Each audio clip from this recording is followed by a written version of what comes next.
बांग्लादेश में हिंदुओं पे हो रहे अत्याचार के विरोध में धनबाद के मनईटार में जन आक्रोश रैली निकाला गया। दरअसल बांग्लादेश में एक बार फिर वहां के हिंदुओं को टारगेट किया जा रहा है और जिस तरह से हिंदुओं के नरसंहार किया जा रहा है उसका विरोध में आज यहाँ पे पूरे देश भर में उबाल है और धनबाद में भी उबाल देखने को मिला। हमारे साथ भारतीय जनता पार्टी के जिला अध्यक्ष मौजूद हैं। आइए से जानते हैं कि जब जब इस तरह की घटना घटता है तब तक देश में उबाल देखने को मिलता है।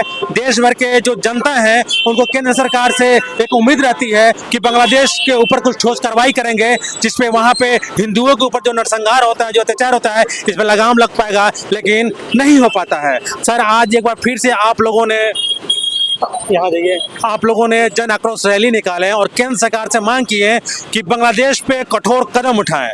सबसे पहले क्या कहेंगे? देखिए, बांग्लादेश के जो कट्टरपंथियों का जो अल्पसंख्यक समुदाय सनातनी लोगों पर, हिंदुओं पर जो हो रहा है अत्याचार, उसके विरोध में भारतीय जनता पार्टी और भारत की जनता, तमाम लोग, हम लोग दुखी हैं और इसका निंदा करते हैं कि और वहाँ की यूनिट सरकार से हम लोग मांग करते हैं कि वहाँ पर जो भी अल्पसंख्यक समुदाय के लोग हैं उन लोग सुरक्षित रखने के लिए चाहे जो भी कदम उठाना हो उसको उठाना चाहिए। और जिस तरह से बांग्लादेश अलग हुआ पाकिस्तान से, अगर इसी तरह से अत्याचार होगा तो भारत सरकार से हम निवेदन करेंगे कि उसको 3 से 4 टुकड़े में करने की आवश्यकता है। जैसे उन लोगों का नज़र है चिकन नेक पर कि भारत को अलग करके 7 सिस्टर को हम अलग करेंगे भारत से, उनको पता नहीं है। हम लोग 4 खंड में बांटेंगे और भारत सरकार अपने तरफ से एकदम सुदृढ़ और मजबूती से हम लोग व्यवस्था कर रखे हैं। इसे आप लोग आप लोग समाज से जुड़े हुए हैं, मीडिया से जुड़े, आप जान रहे हैं कि कहाँ कहाँ उसकी कमी है। हम लोग खोज करके रखे हुए हैं। अगर वो लोग नहीं सुधरे तो निश्चित रूप से जो पाकिस्तान से अलग होकर के बांग्लादेश बना, बांग्लादेश 4-5 टुकड़ों में बटेगा, उसको कोई ताकत नहीं रुक सकता। सरोरा जी, जब जब इस तरह का घटना घटता है बांग्लादेश में, आप लोग सड़कों पर उतर जाते हैं और आप लोग जन आक्रोश रैली निकालते हैं, पुतला दहन करते हैं, लेकिन बार बार बांग्लादेश वहाँ के हिंदुओं के साथ जिस तरह से नरसंहार करते जा रहा है, तो आप लोग आखिर केंद्र सरकार से मांग करते हैं, केंद्र सरकार कोई कार्रवाई नहीं करते हैं, तो इसमें क्या कहेंगे आप? देखिए, कुछ क्या आप लोग सिर्फ वोट के लिए ही इस तरह का कार्यक्रम करते हैं? देखिए, फिलहाल तो अभी जान लीजिए कि यहाँ पर झारखंड में कोई चुनाव नज़दीक 3-4 साल में नहीं है। और आप इस बात को आप जान लीजिए कि कुछ छुपी हुई एजेंडा रहती है जिसका आप परिणाम पाकिस्तान में भी आप देख रहे हैं, जो हम बोलना नहीं चाहते हैं, बांग्लादेश में भी देख रहे हैं हो रहा। और हम लोग एकदम सुदृढ़ ढंग से, भारत सरकार तैयार बैठी हुई है। एक गलती उनको समाप्त करने का, फिर सुधरने का मौका नहीं मिलेगा। अगर नहीं सुधरे, लगता है तो गलती लोग दोहराते जा रहे हैं। अभी भी देखा गया कि दीपू चंद्र दास को मारकर और पेड़ में लटकाकर एक भीड़ के द्वारा जला दिया जाता है, तमाम तरह का जश्न मनाया जाता है। किस तरह का गलती करने की आप देख रहे हैं कि भारत सरकार जिस तरह से कड़ी प्रतिक्रिया दी है कि वहाँ के अल्पसंख्यकों को सुरक्षित रखें, अन्यथा भारत सरकार अब उस पर एक्शन लेने के लिए हम लोग मजबूर होंगे। एकदम कड़े शब्दों में निंदा किया है, वहाँ के राजदूत को बुला करके बोले हैं। इसलिए भारत सरकार निश्चित रूप से, हम लोग को विश्वास है कि समय और परिस्थिति जन हम उन लोगों का सजा देने का काम करेगा, उन लोग से निपटने का काम करेंगे।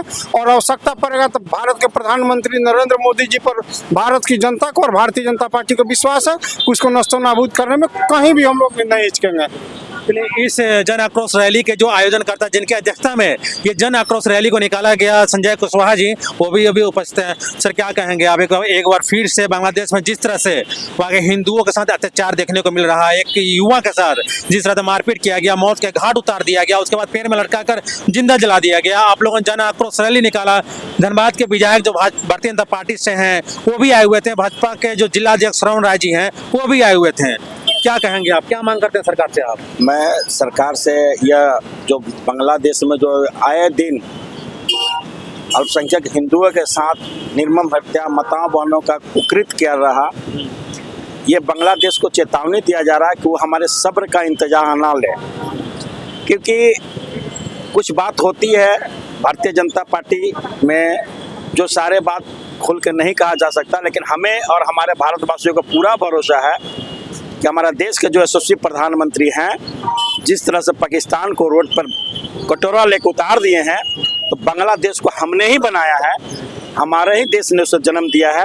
तो उसको खत्म करने में भी देरी हमारे देश के प्रधानमंत्री को नहीं लगेगा। क्या लगता है इस बार भारत केंद्र सरकार में जो नरेंद्र मोदी जी हैं इस बार बांग्लादेश को कड़ा जवाब देंगे?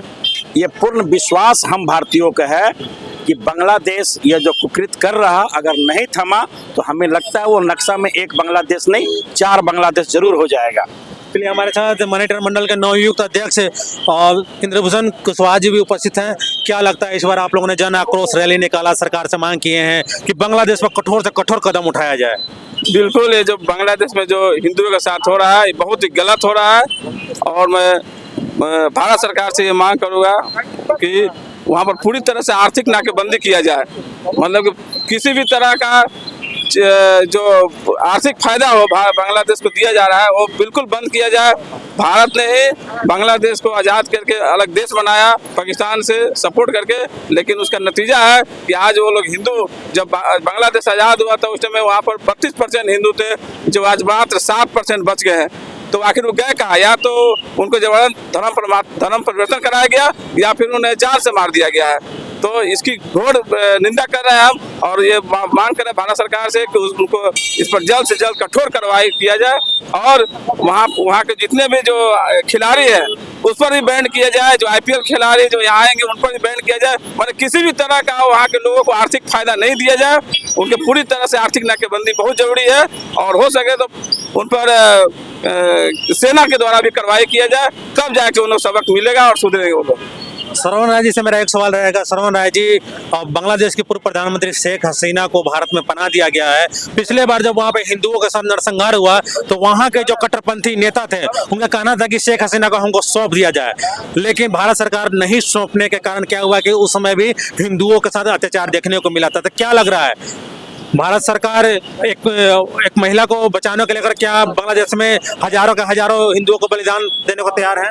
देखिए, शेख हसीना को बचाने के लिए नहीं, वहाँ का अल्पसंख्यक समुदाय इनके शासनकाल में सुरक्षित था और उन्होंने पनाह मांगा। भारत बराबर, आप देखें, चाहे जो भी हो पीड़ित है वैसे लोगों को शरण दिया है।